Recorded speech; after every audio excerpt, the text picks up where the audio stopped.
I found out my fiancée kissed a guy at a bar while planning our wedding. When I confronted her, she said, "It was an innocent kiss and I'm acting like a dramatic little girl, so I canceled the wedding. Now she wants me back." All right, Reddit. So my fiancé kissed a random guy at a bar 6 weeks before our wedding, hid it for a month, then bragged about how clueless I was. Stayed silent, collected evidence, nuked the wedding in front of everyone, grab a chair and enjoy the chaos.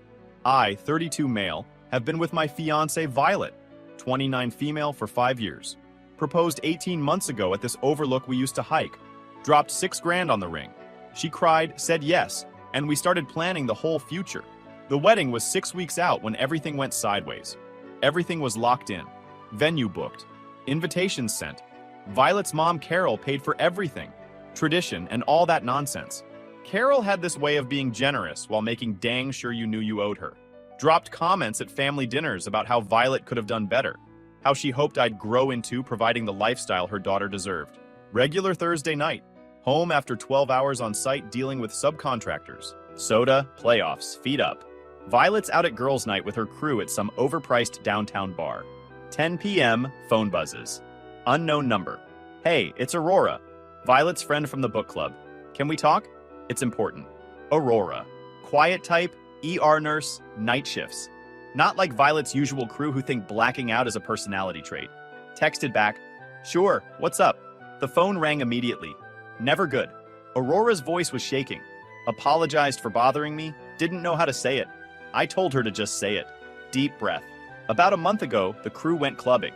Violet got sloppy intoxicated and made out with some random guy at the bar. Not a peck. Full on making out. Tongues, hands, everything. 10 minutes. Everyone saw. I'm sitting there, feeling nothing. Just ice water settling in my chest. Asked if she was sure. Aurora confirmed. Positive. Tried to pull Violet away, got told to mind her business and pushed off. Violet's sister Kayla thought it was funny. They were all laughing in the Uber home, taking selfies. A month ago, 6 weeks before our wedding, Aurora almost called me a dozen times since. Kept thinking Violet would tell me herself. But tonight at the bar, Violet was bragging about it. Said I had no idea and was too invested to ever leave. Called me clueless. Said keeping secrets from me was easy because I'm a pathetic loser who believes anything she says. There it was. Not just the cheating, the disrespect. I asked why she was telling me now. She hesitated. Because she'd want someone to tell her. And watching Violet treat me like this while we were weeks from getting married wasn't right. I deserved someone who respected me. Thanked her. Told her it took guts. She asked what I was going to do. Said I didn't know yet. Hung up. Sat there staring at the wall. Dog came over, put his head on my lap. Violet walked in around midnight. All smiles. I looked at her. Saw a complete stranger. Told her, yeah, long day. Heading to bed. Went to the bedroom, laid down, stared at the ceiling for hours. Barely slept. Just calculated. Not confronting her yet. Not until I had a plan. She'd been hiding this for a month and bragging about how clueless I was. She'd just gaslight me, trickle truth me, cry her way out of it. This time, I was playing it smart. Let her think she got away with it, then burn her whole world down.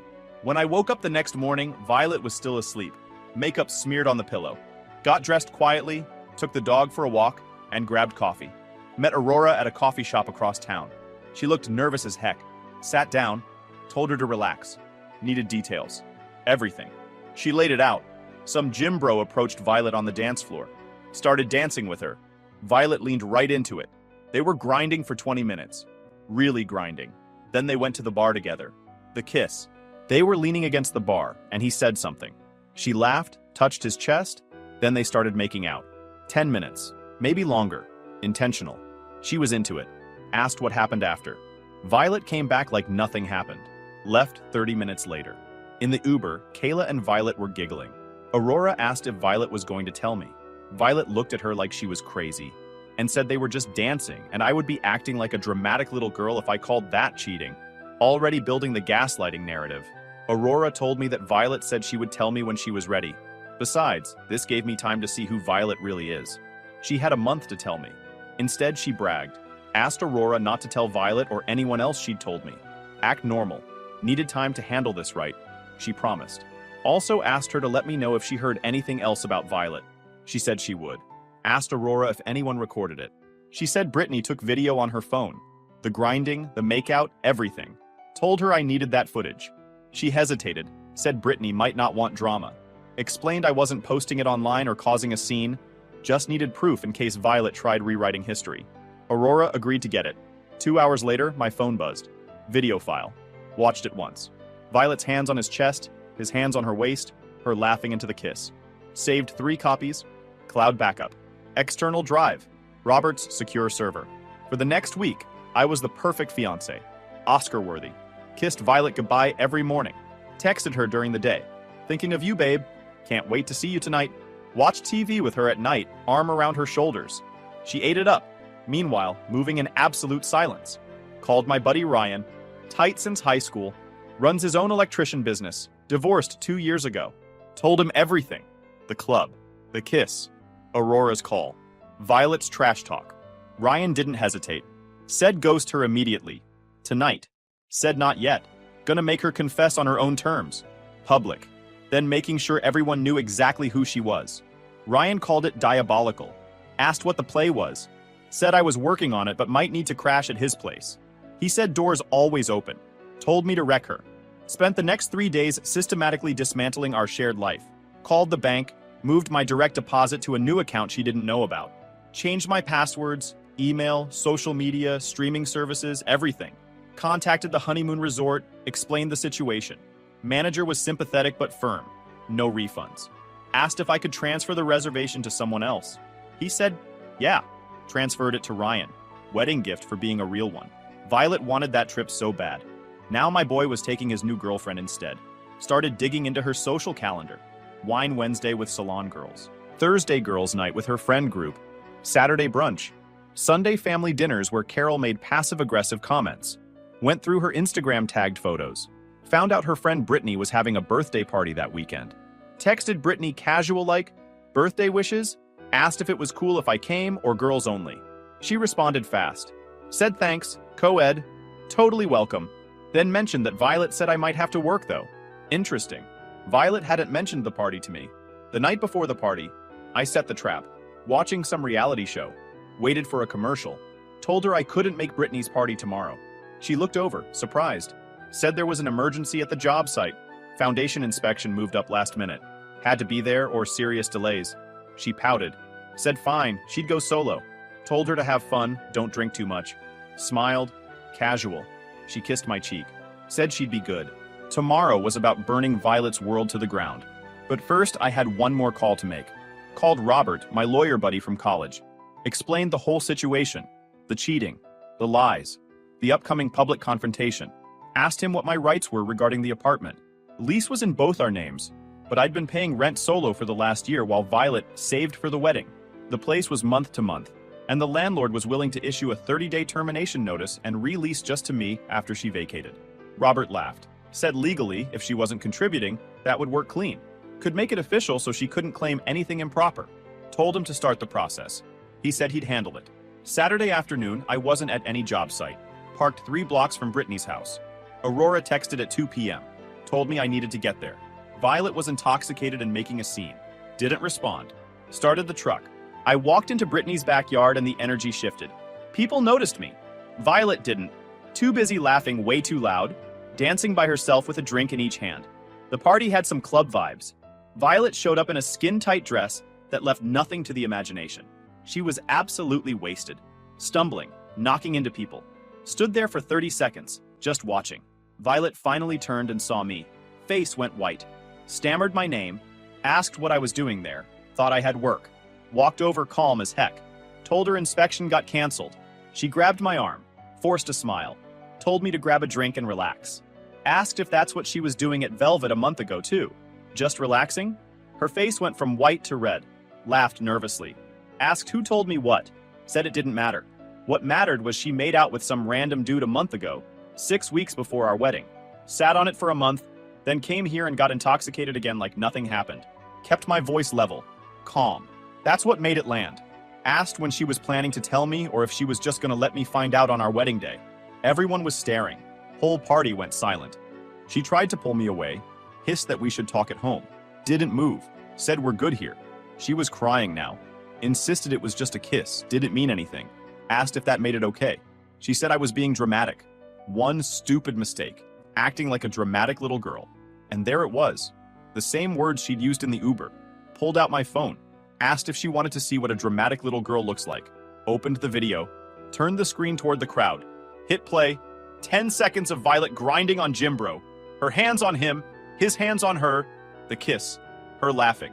Someone gasped. Brittany covered her mouth. Violet lunged for my phone. I pulled it back. Asked if that looked innocent to anyone here. Told her she was right. I was being dramatic. Acting like a pathetic little girl, right? Wasn't that what she told her friends at the bar last week? That I was clueless? That I'd never leave because I was too invested? Her eyes went huge. Started to deny it, but I cut her off. Said she told them it was easy keeping secrets from me. Laughed about it.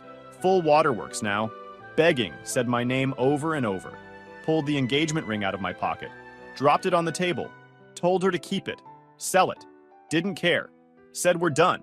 Wedding's off. She lunged forward. Grabbed my shirt. Started screaming. Said I couldn't do this. Not here. Not like this. Peeled her hands off me. Told her to get herself together. She was full-on hysterical now. Screaming that I was ruining her life. That I was embarrassing her in front of everyone. That she made one mistake, and I was throwing away 5 years. People were recording. Phones out everywhere. Told her she embarrassed herself. I was just done pretending. Brittany's husband stepped in. Gently pulled Violet back. Told her she needed to leave. Violet shoved him. Started yelling at Brittany. Asking if she knew. If everyone knew. If they were all laughing at her behind her back. Brittany said quietly that Violet needed to go home. Violet turned back to me. Mascara running down her face. Begged one more time. Said she'd do anything. Told her there was nothing to do. We were done. Turned and walked out. Aurora caught up with me in the driveway. Said quietly that I deserved better. Agreed. Said I was starting to realize that. Stayed at Ryan's that weekend. Didn't answer Violet's calls. Monday morning, Robert had the paperwork ready. Landlord's official 30-day termination notice drafted with his help. The landlord was terminating the existing month-to-month tenancy and would release to me once she vacated. Legal, clean, no room for drama. Called out of work. Went back to the apartment with Ryan and Robert as witnesses. Violet was home, day off from the salon. Sitting on the couch in my hoodie, mascara stains on her face, scrolling through her phone. She looked up when I walked in. Eyes red and puffy. Started to say my name, but I held up my hand. Told her we needed to talk. She stood up immediately.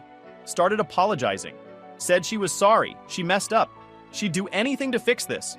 Cut her off. Said it's not about fixing anything. It's about moving forward separately. Handed her the envelope. She took it like it might explode. Asked what it was. Told her to read it. She opened it. Read the first few lines. Face went pale. Looked up at me. Asked if I was seriously doing this. Told her yeah. 30 days. Landlord's termination notice. The month-to-month lease was ending. He was releasing to me after she moved out. She lost it. Started screaming. Called me every name in the book. Said I couldn't do this. That it was her home too. That the lease was in both our names. Robert stepped forward. Introduced himself. Said, actually, month-to-month tenancies can be terminated with proper notice. The landlord had legal grounds given she hadn't contributed financially. She had 30 days to vacate or face formal eviction through the courts. Violet looked at him like he'd slapped her, then back at me. Asked if I really brought a lawyer. Told her dang right I did, not giving her any room to claim I did this wrong. She started crying again. Different this time, manipulative crying. Grabbed my arm, said we could work this out, that she'd pay rent, that she'd get a second job, whatever I wanted. Pulled my arm back, told her I didn't want anything from her, just wanted her out. She switched tactics, got angry, said fine, she'd leave. But she was taking half of everything. The furniture, the TV, the dishes, all of it. Robert cleared his throat. Said she was welcome to take anything she personally purchased or brought into the relationship. But items purchased with my money stayed. We'd already documented everything. She could take her clothes, personal items, and anything she could prove she bought herself. Violet's face went red. Asked if I was seriously going to be that petty. Told her petty was cheating on your fiancé, then bragging about it. This was just consequences. That's when she noticed I wasn't wearing my ring. Her eyes went to my hand, then to hers. The engagement ring was still on her finger. She'd put it back on after the party. Told her I needed the ring back. She looked down at her hand, then back at me. Said no. Told her it wasn't a request. That ring cost me $6 grand. Engagement's over. It's mine. She twisted it on her finger. Said it was stuck. Couldn't get it off. Ryan laughed, said that's convenient. Violet glared at him, started trying to pull it off, making a big show of struggling with it. Said, see? It's stuck. She'd tried yesterday. Must be the swelling from crying. Told her to try soap. Walked to the kitchen, grabbed dish soap, came back. She refused to take it. Said her finger was sensitive, that if I forced it off, I could hurt her. Robert pulled out his phone, said if she genuinely couldn't remove it, we could go to the ER right now. They'd cut it off safely. Otherwise, she was refusing to return property from a terminated engagement, and we could involve the police. Violet's eyes went huge. Said it wasn't stolen. I gave it to her. Robert said actually, engagement rings are conditional gifts. Conditional on marriage. Engagement ended at the party. No marriage, ring gets returned. Basic contract law. She looked between the three of us. Realized she was cornered. Grabbed the soap, lathered up her finger, twisted and pulled. The ring came off in 5 seconds. Handed it to me without looking at me. I pocketed it. Told her she had 30 days.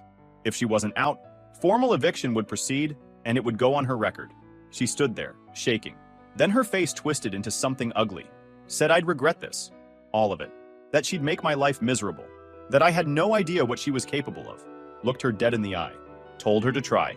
Every threat, every action, every move she made would be documented and used against her. I had a lawyer now. Had witnesses. She wanted to go to war? I'd bury her. She took a step back. Then another. Grabbed her purse off the couch. Said she was going to her parents. That she didn't want to be here anyway. That this place smelled like betrayal. Told her to take her time. Clock started today. 30 days. She stormed out. Slammed the door so hard the frame shook. Ryan let out a low whistle. Said that went well. Then I grabbed my stuff, the dog, and some essentials. Told Robert I'd be staying at Ryan's until the 30 days were up. I didn't want Violet trying to claim I was harassing her or forcing her out. Her sister Kayla texted, called me extra, said it was just a kiss, told me to grow up and stop being such a dramatic jerk. Responded with the video. No caption. Just sent it. 30 seconds later, she texted back calling Violet stupid, but saying I was still overreacting. Told her maybe she should have raised her sister better instead of laughing in the Uber while Violet cheated.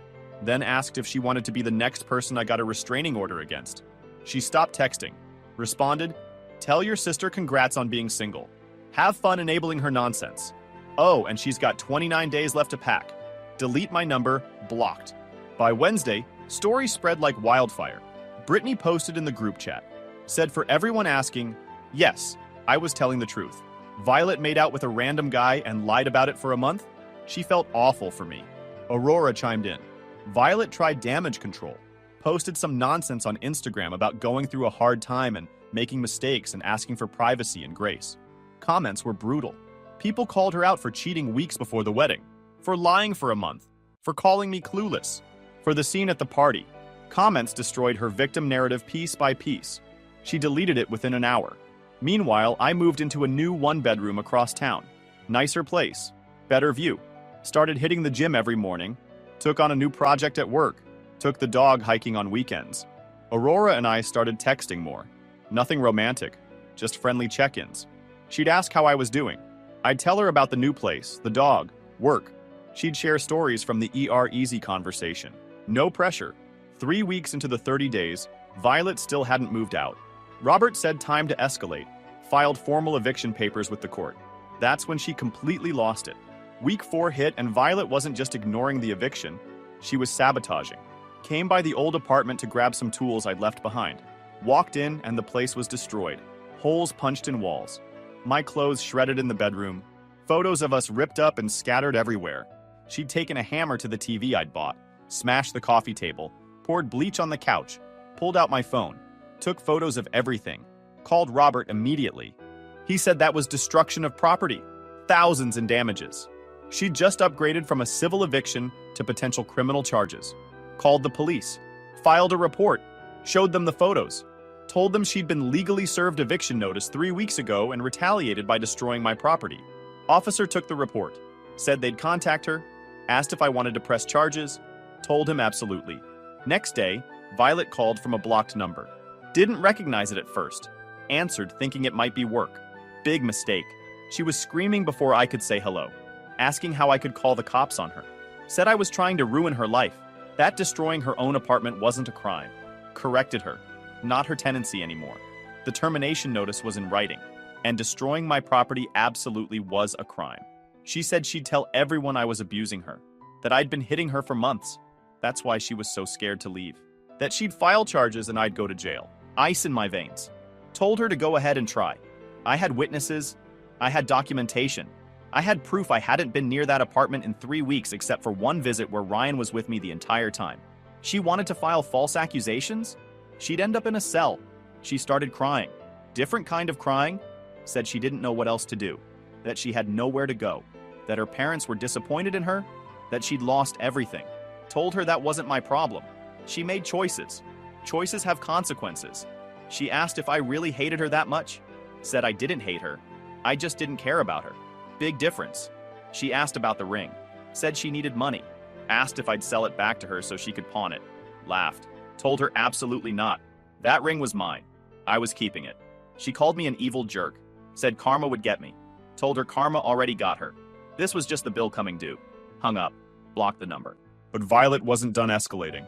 2 days later, got a call from my boss, Henry. Told me to come to his office. Sat down. He looked uncomfortable as heck. Asked if everything was okay at home. Said, yeah, why? He said he got a call that morning. Woman claiming to be my wife. Said I'd been abusing her and our kids, hitting them. That I was dangerous and the company should know what kind of person they employed. My blood went cold. Told him I wasn't married, no kids. That was my ex-fiancée. We broke up a month ago. She'd been served eviction papers. Was facing criminal charges for destroying my property. Now she was making false accusations to my employer. Henry looked relieved. He figured it was nonsense. Knew me for 8 years, never seen me lose my temper once. But he had to ask. HR protocol. Then I asked if she left her name. No, but she called from a number he could forward to me. Sent it to my phone. I recognized it. Violet's number. Told Henry the full story. The cheating, the breakup, the eviction, the property destruction. Now this. Henry said that was insane. Asked if I needed time off to handle it. Said no, just needed to call my lawyer. Left his office. Called Robert immediately. Told him what happened. Violet called my job. Accused me of domestic violence. Said I was hitting her and kids that don't exist. Robert said that was defamation, harassment. We needed to act now. Get ahead of this before she tried filing actual charges with the police. Asked what I should do. I needed to get a statement from my boss. Forward Violet's number. Then we file for a restraining order and press criminal charges for harassment and making false statements. Henry gave me a written statement confirming the call, the accusations, and that he knew them to be false.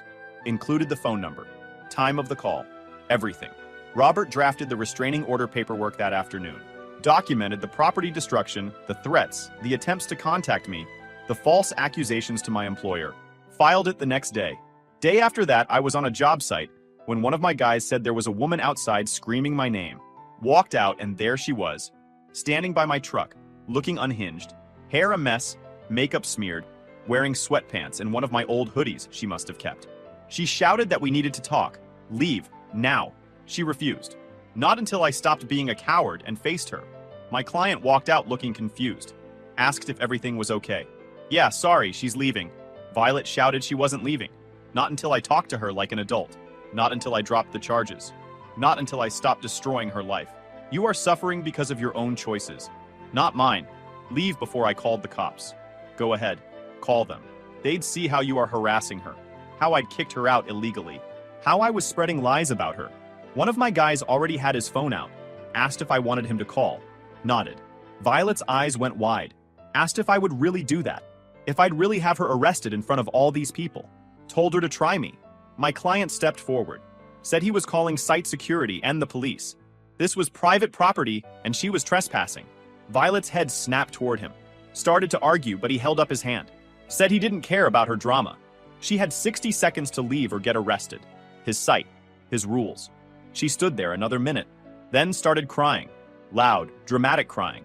Asked if I was really doing this. If I really felt nothing for her. If 5 years meant nothing.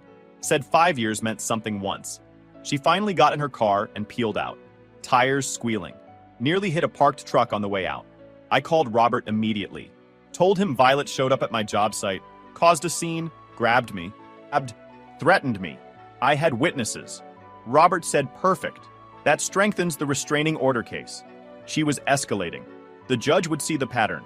The hearing was scheduled for the following week. Judge granted the restraining order without hesitation. 500 feet minimum distance from me, my place, and my job site. Violation meant immediate arrest. No warnings, no second chances. When Violet got served with the papers, I heard through Ryan she completely lost it at her parents' house. Apparently threw her phone across the room, screamed for an hour straight, then locked herself in her childhood bedroom for 2 days. Carol had to slide food under the door, like she was feeding a feral animal. Didn't matter to me. She made her bed with razor wire and broken glass. Now she could sleep in it. The day after the restraining order was served, Violet texted from her mom's phone. Paragraph after paragraph begging me to talk, drop the charges, give her another chance. Told me she missed me, that she'd changed, that she needed closure. Screenshot every text, forwarded them to Robert. He contacted the police immediately. She'd violated the no-contact order within 24 hours of receiving it.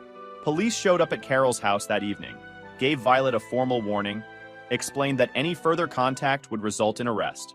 Carol answered the door and apparently went nuclear on the officers, screaming about how I was weaponizing the system. They told her to calm down, or she'd get cited too. That violation got added to the growing file Robert was building. Week later, Carol called me directly. Same sugary voice, but cracking around the edges now. Wanted to discuss Violet. Her baby girl wasn't doing well. Holed up in her childhood bedroom, depressed, not eating, facing criminal charges. Carol acknowledged Violet messed up, but maybe I could drop the charges? For her mental health? Explained I literally couldn't. The DA filed them. The state of Pennsylvania was prosecuting. This left my hands a month ago.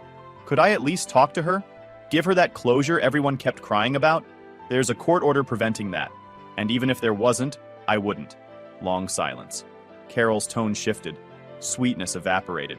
Claws came out. Violet really loved me. I'd torched something genuine over one slip-up.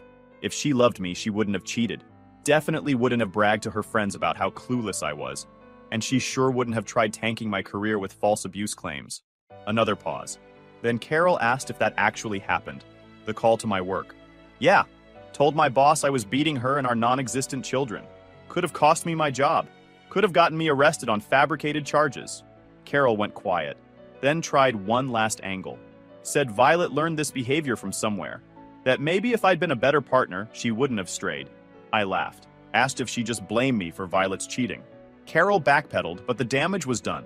Then Carol couldn't resist one final shot. Hoped I was happy. I'd publicly destroyed her daughter. The family ate thousands in lost deposits. Venue, catering, flowers, photographer. All gone because I couldn't forgive one mistake. Pure venom in her voice. Stayed glacier calm. Your daughter cheated. Lied for 30 days. Bragged about manipulating me. Demolished my property. Harassed me repeatedly. Stalked my workplace. And tried nuking my career with false domestic violence accusations involving phantom children. That's not one mistake. That's a crime spree. Those deposits? Bill Violet. She earned every consequence. Maybe if you taught her actions have repercussions instead of bankrolling her princess fantasy, we wouldn't be here. Dead air. Then Carol's voice went sub-zero. I'd regret this. Karma was coming. I was a pathetic, vindictive little man who annihilated her daughter's life over nothing. Take care, Carol. Hung up. Blocked permanently. But karma wasn't finished with Violet. DA's detective rang me 3 days later. Based on the mountain of evidence, property destruction, false accusations to my employer, continued harassment, restraining order violation, they were filing formal charges. Violet was getting charged with destruction of property, criminal harassment, making false statements, and violating a protection order. She got arrested the next morning at her parents' house, cuffed in her childhood driveway, while the neighbors watched. Robert called when it went down. DA filed charges. Police picked her up. She was in county lockup, bail hearing next day. Asked what happened next. She'd probably make bail. Then court dates. Trial if she rejected a plea deal. With her record and our documentation mountain, she was staring at jail time, 6 months minimum, plus fines, plus whatever civil damages I wanted to pursue. Told him I didn't want her money, just wanted her erased from my life. Robert said this would handle it. Criminal record, jail time, legal fees that would financially cripple her. She'd learn consequences the expensive way. Violet made bail next day. Carol put up her house as collateral. Apparently took a second mortgage to cover it. Ryan called that night. Heard Violet got arrested. Criminal charges finally landed. Confirmed. False accusations, property destruction, criminal harassment, violating the restraining order. Ryan said she'd completely imploded. Not my problem anymore. She had every exit ramp. Chose to keep driving off cliffs instead. Ryan mentioned Violet was mass texting mutual friends begging for help, trying to get anyone to convince me to drop charges. Even tried weaponizing Brittany. Not happening? She told my boss I was beating her and kids that don't exist. That's scorched earth territory. She's facing exactly what she earned. Ryan agreed. She excavated this hole herself. Let her figure out the climb. Few days later, Aurora showed me her phone. Told me I needed to see this. Violet made her Instagram public again and vomited out this massive caption about how I'd destroyed her life, how I abandoned her when she needed me most. One mistake and I'd overreacted. Lost her job, friends, apartment, now facing criminal charges, all because of one kiss. Comments absolutely shredded her. People dragged her for cheating, property destruction, lying for a month, harassment, workplace accusations, restraining order violations, false claims. Told her to take accountability, that this was mortifying. Delete this and get therapy. Stop playing victim after everything she did. Within an hour, the post was deleted. Then she nuked her entire account. Months later, heard through mutual connections, Violet took a plea deal. Pled guilty to destruction of property, making false statements, and violating a protection order. Got 6 months county jail, 2 years probation after release, $5,000 fine, and mandatory counseling. Plus, the restraining order extended another 5 years. She'd already moved back with her parents full-time before the arrest. Now headed to jail.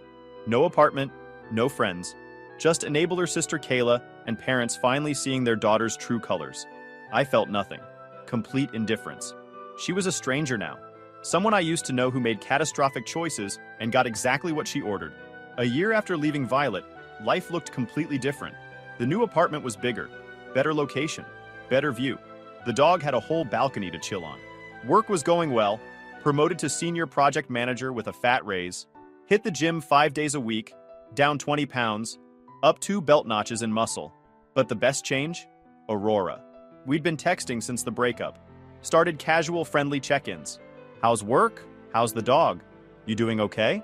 Nothing romantic. Just 2 people who respected each other actually communicating like adults. Then one night, about 3 months after everything went down, she asked if I wanted to grab coffee. Just to catch up. No pressure. We are still talking. I don't know where it is heading, but it feels right.